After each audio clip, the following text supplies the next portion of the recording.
My name is Samantha Hendricks. I'm the event coordinator here at Nicola's Books, but also Schuler Books. We actually have 3 locations. Nicola's Books is one of our sister locations in Ann Arbor. We also have Schuler Books in Lansing and Schuler Books in Grand Rapids as well. So if you're ever on the road throughout Michigan, you can find us. You can also order books online. Our online store is open and available. You can get just about any book you'd like. We can special order things from the web as well. So it's very cool. Cindy's book is at Nicola's Books, and you can go see it in all its glory. And if you haven't purchased your copy, I actually went ahead and dropped a link in the chat. You can familiarize yourself with that because when we get to the Q&A section of the evening, that is one of the places you can drop your questions. You can also drop them in the Q&A panel, which is also on the bottom of your screen. You can do them anonymously if you wish. Otherwise, I will let her know you say hello when you ask your question. John Wood from South Lyon, Michigan. Hi, John Wood. Wonderful. I'm so excited that you're all able to join us. I am going to give a brief introduction, and then I'm going to let Cindy take it away because she has a fabulous new book out to tell you about. So Cindy Glovinsky is the author of Music, Lakes, and Blue Corduroy, a memoir of Interlochen. Her poetry and fiction have appeared in numerous literary magazines, and in her past career as a social worker, she published 3 nonfiction books with St. Martin's Press.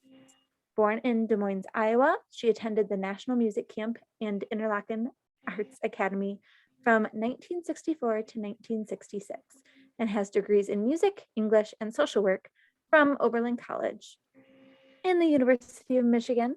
In addition, she lives in Ann Arbor, has played in Flint, Toledo, and Ann Arbor symphonies. Oh my goodness, why did I struggle on that word?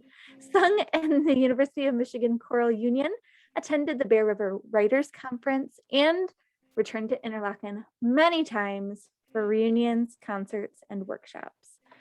And we were just talking, and you said you went to school in Ann Arbor and you never left. Right. That's exactly true. So I'm gonna let Cindy take it away. I'll come back in about 30 minutes and we'll ask her all of your questions. All right. Okay. Thank you, Samantha. And I'm really grateful to Nicola's and Schuler Books for making this evening possible. Also grateful for the people who are willing to spend their time being with us this evening. As Samantha said, the focus of my talk is this book, Music, Lakes, and Blue Corduroy. And it's a memoir about the 2 years that I spent between 64 and 66 at what is now called the Interlochen Center for the Arts. Now, for anyone who doesn't know anything about Interlochen, it's a wonderful school and camp that is a place where artists of all sorts, whether you're a musician or an actor, a dancer, visual artists, writers, of course, filmmakers, they keep adding different things there. I can't keep up, but all the people in the arts can go there and do what they most love in very intensive ways. And it is as a camp, has kids from elementary school up through high school. The academy is late junior high and high school.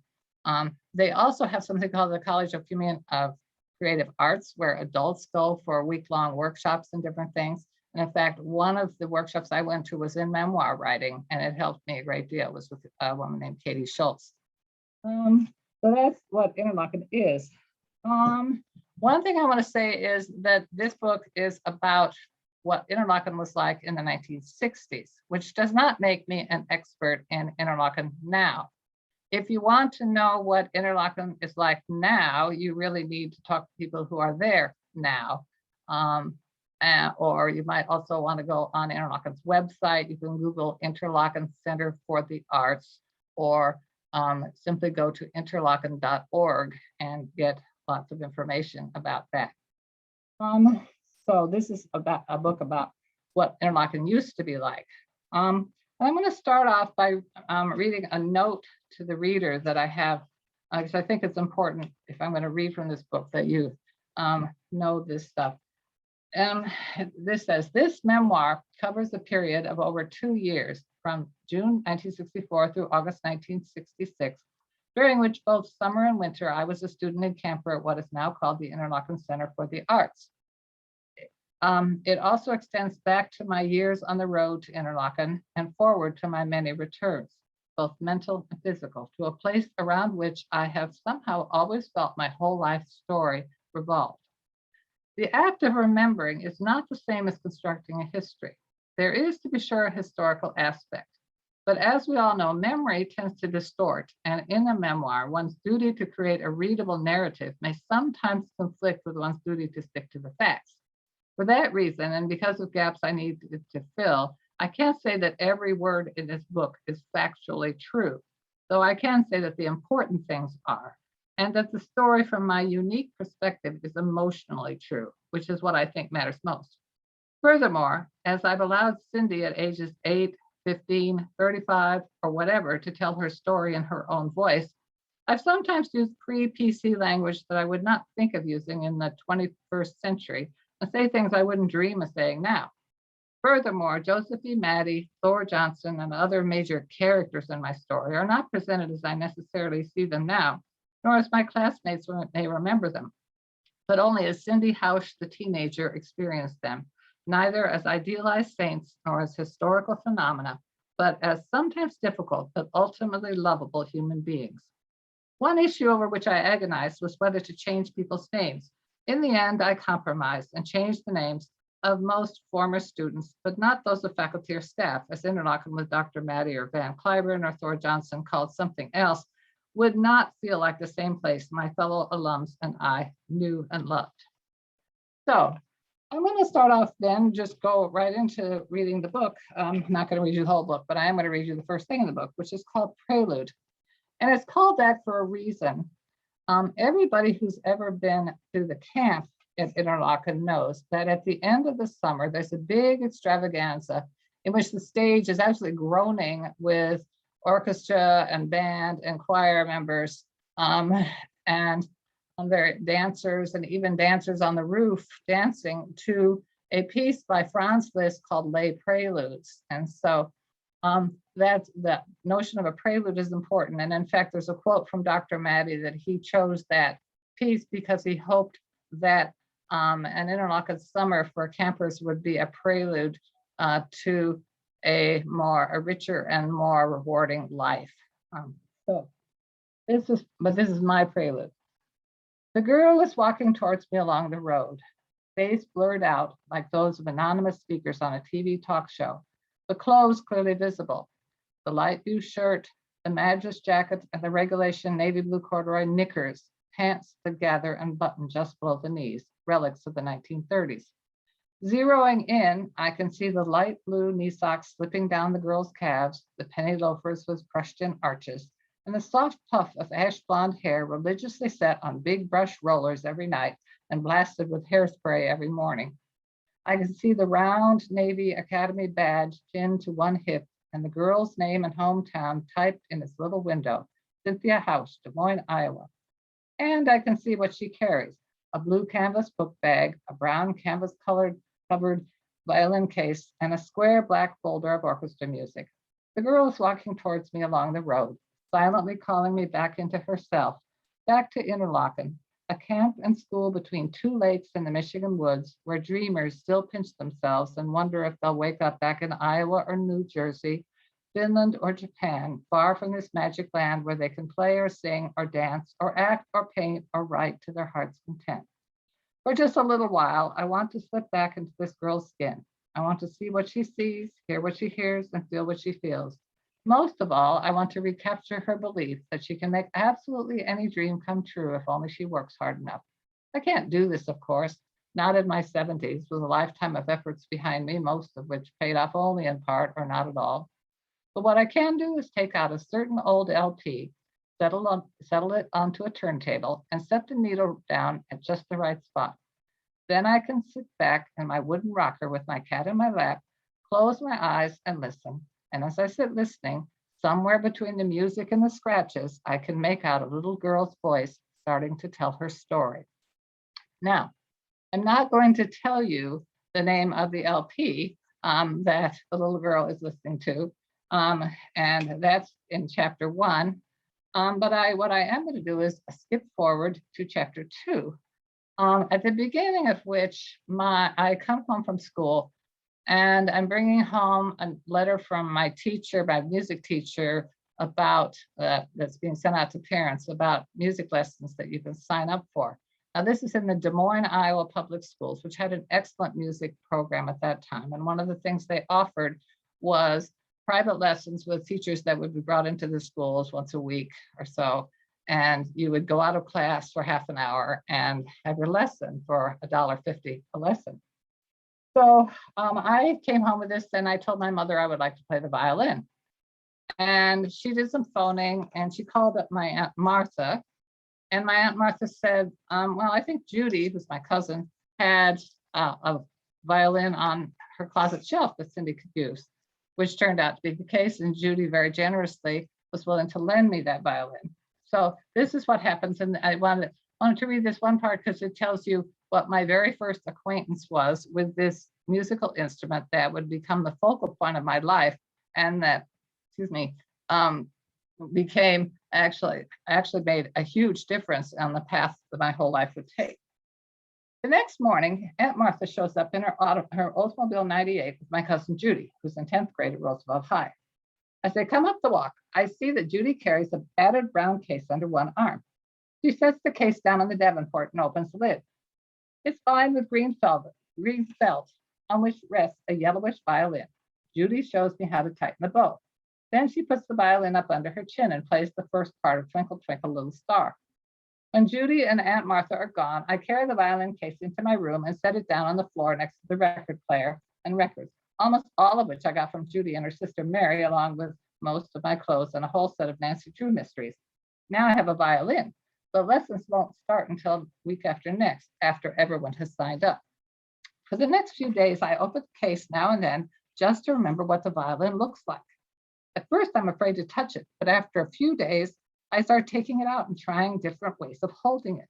By Saturday, I've started strumming the violin like a guitar, even though I know that's not really how you play it. I've also figured out that you tune the strings by turning the little black pegs in both sides of the scroll thing, which looks like a little piece of rolled up paper. I remember how in music class, Mrs. Neal taught us to sing 1, 3, 5, 8, 5, 3, 1, up and down, which she called an arpeggio. Maybe that's how the violin's supposed to be tuned. I tug at one of the pegs, but it doesn't want to turn, so I twist harder. It refuses to budge. I tighten my grip and wrench it as hard as I can, and then a little harder. There's a sound like a pistol shot. The violin jerks in my hands, and all 4 strings fly suddenly loose. I drop the violin onto the bed and race out of the house to where Mom is on her knees planting iris bulbs. Shame sweeps over me as I tell her between sobs about the horrible thing I just did. Mom gets up and follows me inside, and I show her.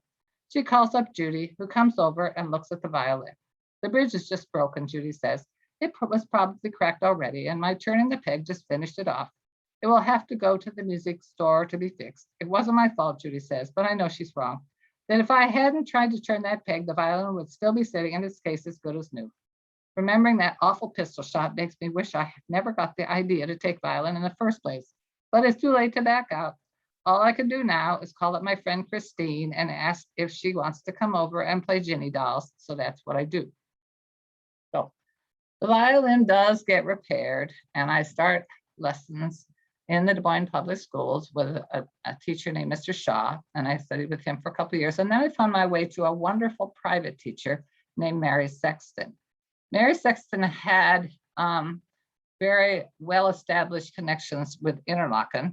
She would go up every summer and had done this for years, I think even since the 1930s, would go up to Interlochen during what was called post-camp, which was the week after the camp season ended, when adults would go who played stringed instruments, who played chamber music and have master classes. And she would teach at that conference every year a class in string pedagogy. So she was very good and very nationally known.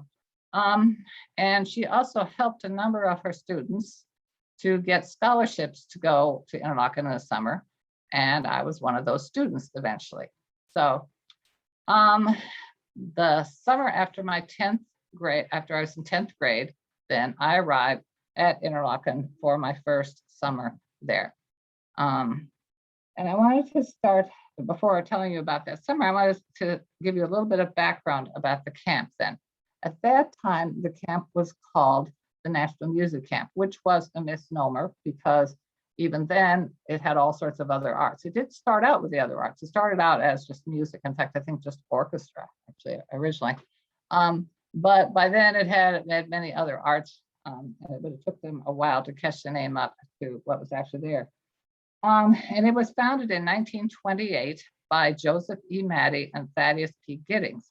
Now, Mr. Giddings had passed on by the time I got there, but Joseph E. Maddie was still very much alive and very active.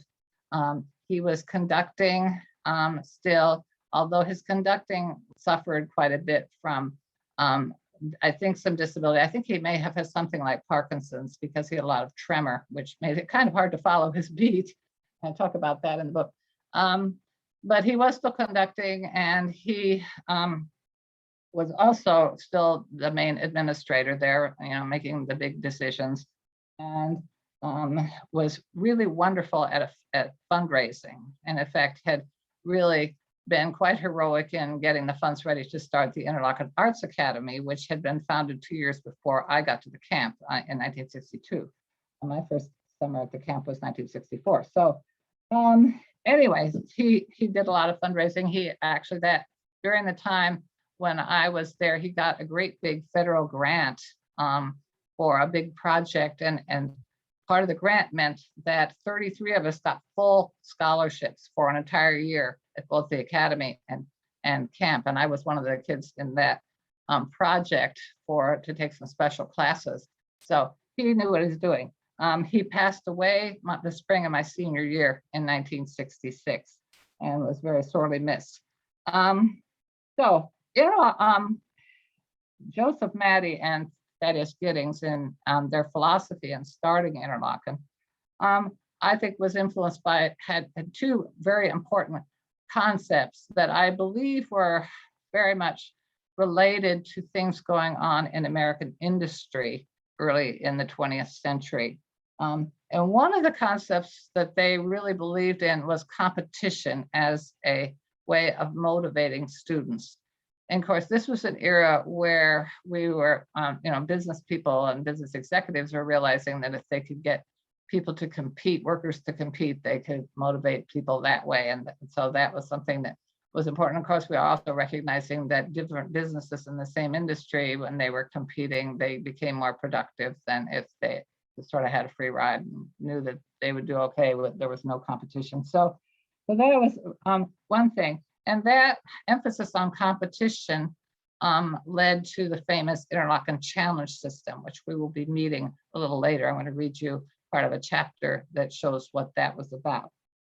The other important concept for Maddie and Giddings was efficiency. This was the early 20th century, was the time when there was a guy named Frederick Taylor and the Gilbreths. If you ever read the book Cheaper by the Dozen, they were doing these studies to see how they could get workers to make more widgets faster. And so they would time people with stopwatches and all that. And there is some element of that, I think, too, is it's the idea, and this was not just Maddie and Giddings, this was happening in music education all over, and cultural education in a lot of ways. So that was going on. And we, I think, all felt that. And one of the effects of that emphasis on efficiency was to try to teach students as many, things as efficiently as possible, to get us to learn as fast and as much as we possibly could. And one thing was they believed that rather than trying to get people to perfect repertoire, it was a good thing to have us learn lots and lots of music, even if we didn't learn it that well. And so every single week, and summer and winter, the Interlochen Orchestra, at least, I'm not sure about the other groups, but certainly the orchestras, learned a new program of music. And so, and as a violinist, of course, violinists have more notes than anybody else. So I talk about having to learn millions of notes. It really was quite a lot. But that turned out to be actually, I think, a very good thing for those of us who ended up playing in symphony orchestras, because rarely did we come across a piece of music that we hadn't first played at Interlochen, at least to some degree or another. So, and the genius too of those things being emphasized, I think, from a fundraising standpoint, was that those, the emphasis on competition and competitiveness and efficiency really appealed to the business executives, who were the people who were giving the money, and the people with the foundations and stuff, who were mostly businessmen who'd made a lot of money. So they loved that kind of thinking. They just ate it up. And so Matty was always able to come up with the money he needed for the school. So anyway, that's enough about that. What I'm going to do now is read you a bit of a chapter to give you a sense of this challenge thing. And this is called Bloody Friday, which is what we students call challenges because they always took place on Friday every week.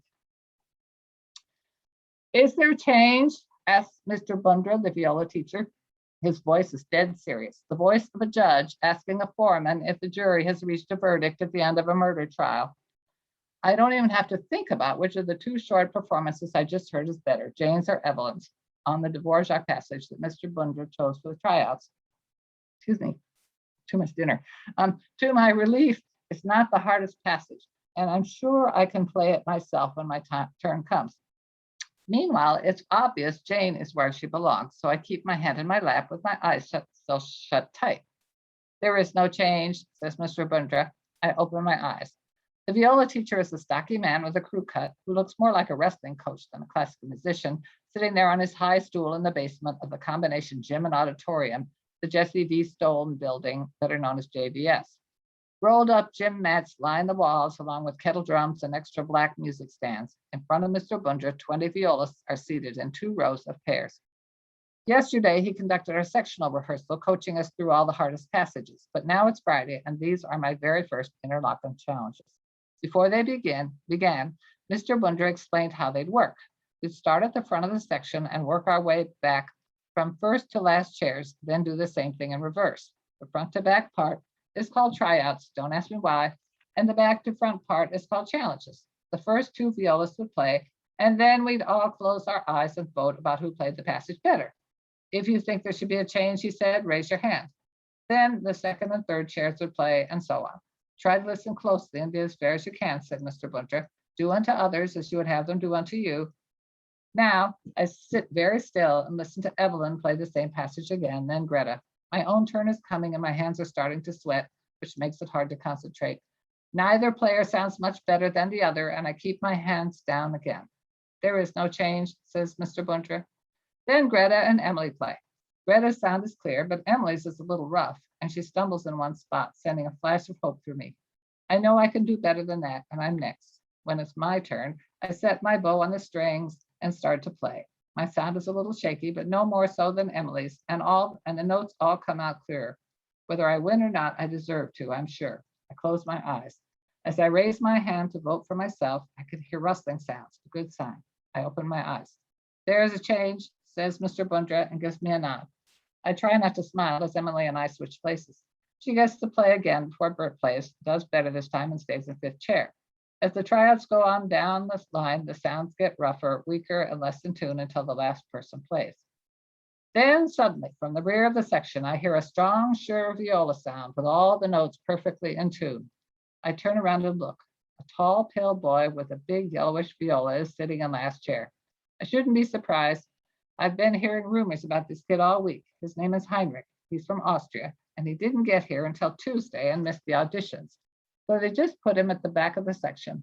Everyone knew he might be dangerous, and now he's proving it. After Heinrich and the next to last chair switch places, Mr. Bundra announces the challenge passage, which is from Strauss, though not the hardest part, on which all of us except Jane would probably sound equally terrible. Heinrich plays the Strauss passage perfectly, then proceeds to outplay one person after another, moving closer and closer to me. A big viola playing tank rolling over everything in its path. Before I know it, I too, like everyone else, hear the dreaded words, there is a change, putting me back in 5th chair after just minutes on second stand, while Heinrich ends up in second chair, leaving only Jane undefeated. So that's challenges. And that's something that, most of us accepted. Students all reacted to in different ways. Some people took it very seriously, maybe too seriously, and felt hurt by it. Others were just fine with it. But that's what they did in those days. And when they did that summer and winter, we had challenges all through the year at the academy as well as in the camp. Now, speaking of the academy, which had been founded 2 years before that summer, they were, of course, because it was new, the administrators were working very hard to recruit new students and also offering quite generous scholarships. And I began to see other friends of mine getting admitted, getting scholarships to go to the academy. And I started thinking, well, maybe I should try to do that. So I called my parents and went through a big thing. And, they told me I had to have a certain amount of money for a scholarship, and it wasn't enough. And then it turned out that they said I could still go anyway, and went through a big thing. And eventually I did find myself going to the academy. Now, the Interlochen Arts Academy was much smaller than the camp and had a very different feel because, of course, we're taking academics as well as music and and all sorts of, our whole life is, living in dormitories, so we're not living in cabins. It's all very different. So I had a chapter that's called Another Interlochen.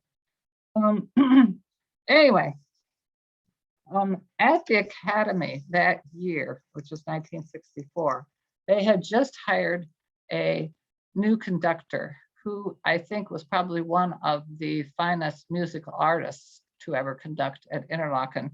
And his name was Thor Johnson. One of the dorms is actually named for him. And he was only there for a few years, but he was exceptionally well trained as a conductor. And he was different than a lot of the folks that taught at Interlochen who were, there was something buzzing here. I could stop it, but I don't know. I think it's my husband's stopwatch. Anyway, sorry about that. But he was exceptionally well trained. He had been one of a handful of conductors young conducting students who got to work with Serge Koussevitzky at Tanglewood. And another one in that group was Leonard Bernstein. Now, Bernstein and Thor Johnson were two of the very few American conductors who ended up conducting major symphonies in this country. At that time, most conductors here were European born, almost all of them. And so it was a big thing. And in fact, there's a book about Thor Johnson that's called An American Conductor. Anyway, so he was exceptionally well trained, and then he went over to Europe and studied with some famous conductors there. He ended up conducting the Cincinnati Symphony, and he taught at Northwestern University. And he had been a sort of cultural ambassador. This was during the Cold War when we were trying to win hearts and minds by sending cultural people, symphonies, ballets, whatever, especially to the Far East to try to get people to see what we had here. And he did that. He conducted something called the Symphony of the Air. So he was a very great figure. He could also be, being trained when he was, there was I think, a very different philosophy among conductors then than there are now. And that is, you were basically taught that the only thing that really mattered was the music. People's egos did not matter. It didn't matter. You could bully your players. You could do anything. The ordinary rules of civility did not count when you're on the podium. You could have temper tantrums. You could shoot people out. You could do whatever you want. As long as you got the music out of the people and you did whatever you had to do that. And that was sort of the philosophy of conductors back then. And he was certainly not the only conductor I had who sometimes, resorted to picking people out and lecturing them in front of everybody and that sort of thing. He was certainly not the worst that way. Toscanini, I'm told, used to break batons and have huge temper tantrums at people and all of that. And he never did anything that terrible, but he did, sometimes just focus on somebody and start lecturing them in front of, and it could be very embarrassing when you're an adolescent. And something happened, I think, as an artist, the other thing was he was such a fine artist, and I don't think he really appreciated too much the challenge system, because as a conductor, he needed to know who he was going to be conducting and have, a sense of who the people in the orchestra were going to be. And when they kept moving around, that must have been kind of bad. So something happened with him and me that kind of led to problems for me, which is that when I first got to the academy, they had me down to play viola, which I'd been doing in the summer. And I didn't want to play viola. I had applied as a violin major, but they needed viola, so they thought they could trick me into playing viola in the orchestra, which didn't work, because I said, I'm not playing viola, I'm playing violin. And they said, okay, but you have to sit on the last stand. So, of course, we had challenges. So the first week, I challenged my way up to the first stand in a second violin section. And then I got to the second week, I got to be first chair, second violin. And I happened to run into Thor Johnson in the cafeteria, and he asked me how I'd done the challenges. I told him I'd gotten first chair, and he congratulated me, and I should have just let it go at that. But instead, I opened my big mouth and said, so when can I challenge the first? Because, I was like all into the challenge system by then. And he said, oh, you just stay where you are. There's plenty you can learn leading a section. I want you to be right there. And I was not happy about that. And I said, well, I just thought I'd be more motivated. Here I am, sort of trained in the Maddie method. And Thor Johnson said, well, that's what you want. I'll be happy to motivate you. And I'm going, oh, shit, why did I do that? I should probably use that word back then. But so anyway, I knew I was going to probably be a target of his lectures and things, which turned out to be the case. So he gave me a very hard time my first year. It was sort of like being in boot camp or something. So there's this chapter, and it's called The Hammer of Thor. And that's what I'm going to read you. The last passage I'm going to read from you is from that. I seem to have lost the place. Let's see. The Hammer of Thor is here. Here it is. And I talk about, him. I don't remember exactly what the things were that he was always bawling me out about, but I have a terrible sense of rhythm. That's always been my weakest thing as a musician. And I'm also a daydreamer, because I'm a writer.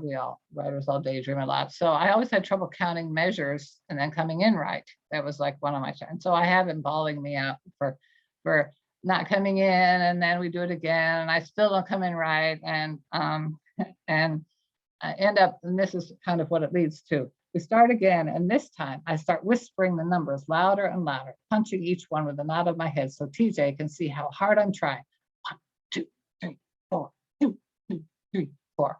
With each measure, I whisper louder, thinking it's his fault if I didn't come in right, his fault for saying mean things, his fault that I can't concentrate, and getting madder and madder. 1, 2, 3, 4, 2, 2, 3, 4. I spit out one number after another, and next to me, Nancy is also counting. And when it's time to come in, we both come in on our 4 pizzicato notes, which are, after all, supposed to be with those of the first, and the whole section follows and the music flows on.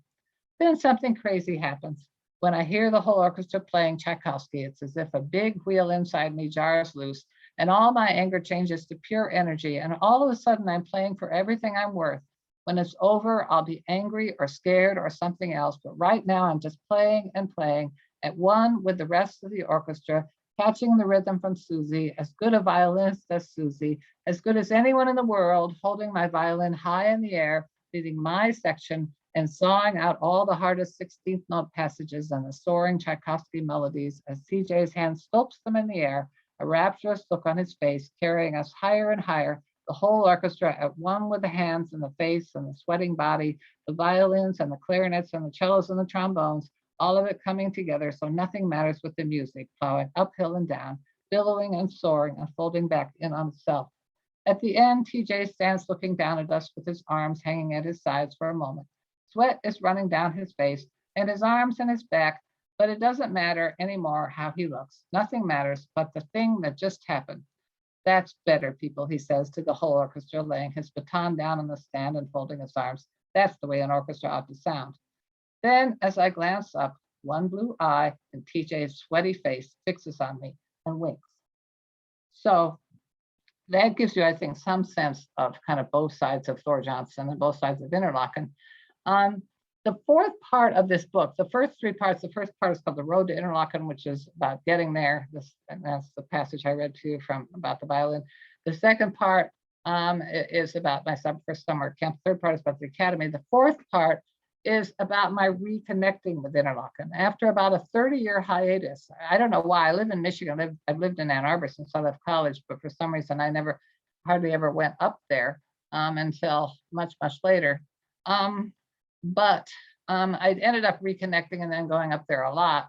And when I was up there at one point for a reunion, I ran into an old teacher. He had been in this federal project that I was involved with, and was a very dear friend of mine as well, Byron Hanson. Byron had been at Interlochen since he was a high school kid, and he's been his entire life there. And we just lost him this last spring in March. And the thing was when I ran into Byron, I told him I was thinking about writing a book about the years I spent at Interlochen. And he said, well, that's a great idea. And he said, if you want me to help you at all, let me know. So I took him up on it, and I called him up, and we went back up to Interlochen in September. And I spent a couple hours sitting in the stone lobby, just scribbling tons and tons of notes as Byron talked, because he had a wonderful memory, and he, had been here forever, so he knew so many things, so many people. And not long after that, I found out that he'd been made Interlochen's first archivist. Byron had by then started contracting Parkinson's, and the disability associated with that has made it so he couldn't do conducting or playing instruments anymore. So, but he did still have his wonderful memory. So he served as the archivist and did a lot of wonderful work at doing that. And he and I then worked a lot. I worked a lot with him, and I'm very grateful to him for this book. And if I ever do a second printing, I would want to put something in that's dedicating, because now that we've lost him.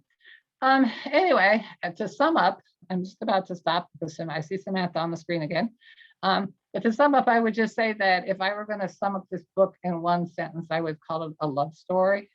It's a story of the love of a person for a wonderful place, but also the love of a person for music and the love of a person for certain people for that she met there at this wonderful place. And it's great to be reconnecting tonight over this whole thing. So thanks again. And with that, I will stop talking and see if anybody has any questions. Wonderful. Thanks, Cindy. Yeah, if there are any questions, please go ahead and put them in the chat or in the Q&A. You can see that little toggle at the bottom of the screen. Cindy, what was like kind of the final straw that made you want to sit and write this book? It talks in for a lot about the writing of the book. And I think I started writing it almost from the time I left there. I started writing, actually, this is what happened. I think that the core thing that happened was a performance I had when I was at Interlochen. I played a performance of the Mendelssohn Violin Concerto that was a disaster. And it was, a terrible stage fright. And it was for a concerto competition they had. This was my first year at the Academy. And anyway, the next fall in senior English, we were supposed to write an essay about about something that happened to us. And this kid that I knew said, why don't you write about that thing that happened when you played the Mendelssohn? Because I was really upset by it and everything. And I thought, that's a great idea. So I wrote this essay, and I was trying to show what it felt like to have stage fright and, just the whole thing. And got an A on the essay. The teacher really liked it. And so I kept it. And I then years later, by the time when I was a young mother, and after my son was born, I was at home a lot, and I was just sort of sitting around thinking of things to do. I was reading a lot of women's magazines, and I happened to read about some short stories, and I thought maybe I'll try to write a story. And I ran across that essay, and I thought, well, maybe I'll try to make that into a short story. So I made it into a short story. And then I started thinking, well, maybe I could use this as a core for a novel. So then I started making notes for a novel. And this is like when I was in my 20s, right? I'm in the 70s now. So I started doing it. The novel got bigger and bigger and more experimental and completely crazy. And pretty soon I had like 1,000 pages that just didn't work at all, but I had a zillion pages. So it all sat in notebooks in my closet for years and years and years and years. And then one day after I got to a certain point in my life, I thought, that should have been a memoir, you know. That was the problem. And that's when I ran into Byron, and then I started, thinking about it.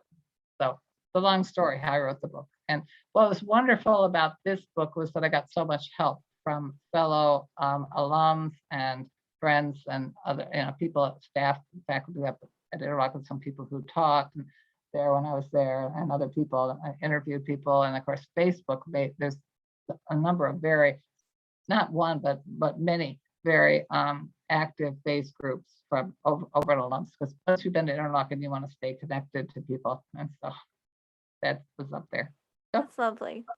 Is there, when you were writing the book, was there any point where I'm sure you have stories that you had to omit from the writing. Were there any favorite stories that you were kind of sad to leave out? no, that's a good question. I think I can't really think of anything that would fall into that category. There were some things that happened that were not so nice with certain people that I really didn't want to go there, Yeah, that makes sense. Um, What was your but- writing process like for it? Did you have to outline it and go from there, or did you just go with whatever you could remember? Kind of both, I mean, I started actually the first draft that I did. I'll say this. I was trying to write it kind of like Bill Bryson does with his man. I don't know if you've read the Walk in the Woods, and where you're kind of the expert and you write about something and then you lecture about it and educate people about it and all that stuff. And I read a few chapters of that I wrote, and it was so boring. It just didn't work. It was so boring. And then I started thinking, I'm just going to write it the way I would tell it when it was going on. And so I just tried to put myself back in that person that I was. And so the whole thing is like, the voice changes as you go through the book. And so it's a young voice. And that just really worked for me because it brought back a lot of memories. It's something that's, I think psychologists should try this or something, because when you start writing in the voice that you would have used at a younger age, it really does bring a lot of stuff back. And I can only imagine. Yeah, that's something that makes memoirs, I think, kind of challenging in some ways, because it does bring a lot of stuff back, and it doesn't always bring the good things. Sometimes there's the painful things too. So there were parts where I cried when I was writing. So. Oh, I'm sure. There's two questions out there. So the first one is from Ian Jones, and Ian asks, Hi, Ian. says some lovely things about the book, which I'll send to you. Are you still in touch with some of those that are still in the book? Your former roommates, stand partners, or friends? Yes, definitely. Mostly through Facebook. I was out of touch with a lot of them, and then, got reconnected. I actually got reconnected by going to a reunion, which I think was in the late 90s, with some alums. But then Facebook happened, and then I just took off, and I got reconnected with a girl who was Buffy Jean, who I'm now a Facebook friend with and talk to on the phone every once in a while. In fact, I've been meaning to call her lately. Muffet, if you're out there, I'm gonna call you. So yeah, her and our I recently got connected with one of our suite mates. We had in the academy, there were like 2 rooms, suites with a bathroom in between, two rooms had a bath. And one of the other girls I've gotten reconnected with, and various other people. Lots and lots of people on Facebook and at reunions. So yeah, we stay in touch. That's cute. Peg Padnos is asking, she says, my husband fondly remembers summer camp at Interlochen, where he continued his violin studies. He mentioned Harmony Lane, where amorous friends would meet. Not really a question. Lovely passage about that glorious feeling when the whole orchestra played as one. Thanks for this wonderful reading, Cindy. Hope to see you again, Peg. Oh, thanks, Peg. Yeah, when I was there was something called Date Gate. People who are my generation probably remember they were very, very strict about keeping boys and girls apart, which you can understand, because they didn't want us to all go home pregnant, and they didn't have we didn't have birth control access to it much back then. So So couples would stand, but you could stand outside the gate. This is a camp, and make out a certain amount. So the counselors all watching. So it was so stupid. But that was the only time they were allowed to touch each other. And there was a policy they called NBC, which is no bodily contact. When you're walking around campus, you're not allowed to touch each other. And it was like very strange. But and of course, No hand holding, stay 6 feet apart. Yeah, and of course, I mean, it was all strictly don't ask, don't tell, as far as any gay or lesbian things that might be going on, which I'm sure there was plenty of too. So I don't know. It was a different era, a lot of different things. Well, wonderful, Cindy. Thank you so much for joining us this evening. It was a pleasure talking to you. And I know everyone watching, I just want to thank you all for joining us as well. If you didn't pick up your copy of Cindy's book, you can do that now through the link that I posted at the beginning of the event, or visit Nicola's books as well. Music, Lakes, and Blue Corduroy, a memoir of Interlochen. Thank you so much, Cindy. And thank you, Samantha, and thank you everybody for being here. All right, have a wonderful night. I'll clap for you. You can't hear everybody else, but I'm clapping for you. Okay. It is very strange. All right, everyone, have a wonderful night. Thanks, Cindy. Bye-bye. Thanks.